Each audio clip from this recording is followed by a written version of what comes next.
ഒരിക്കൽ ഒരു കൺവെൻഷൻ നടക്കുക, ഗ്രാമത്തിൽ ഭയങ്കര കൺവെൻഷനാണ്. അപ്പോൾ ഒരാൾ വിളിച്ചു ഒന്നാമത്തെ ദിവസം ഇങ്ങനെ പറഞ്ഞു, കഴിഞ്ഞ വർഷത്തേക്കാൾ മനോഹരമായ പന്തലാണ് ഈ വർഷം ക്രമീകരിച്ചിരിക്കുന്നത്. രണ്ടാമത്തെ ദിവസം ഒരാൾ പറഞ്ഞു, ഈ കഴിഞ്ഞ വർഷത്തേക്കാൾ മനോഹരമായ രീതിയാണ് സൗണ്ട് സിസ്റ്റം ക്രമീകരിച്ചിരിക്കുന്നത്, ലൈറ്റും സംവിധാനവും ഈ ഗ്രാമത്തെ പ്രകമ്പനം കൊള്ളിക്കുന്നു.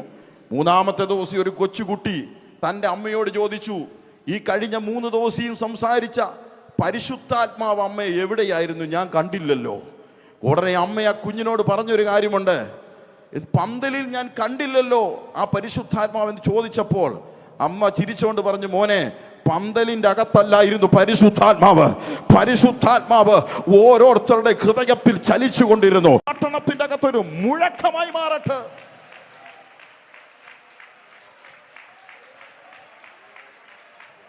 ചലിപ്പിക്കുന്നവരായി, ചലിക്കുന്നവരായി, പോരാളികളായി, അഭിഷക്തന്മാരായി, ക്രിസ്തുവിന്റെ പടയാളികളായി.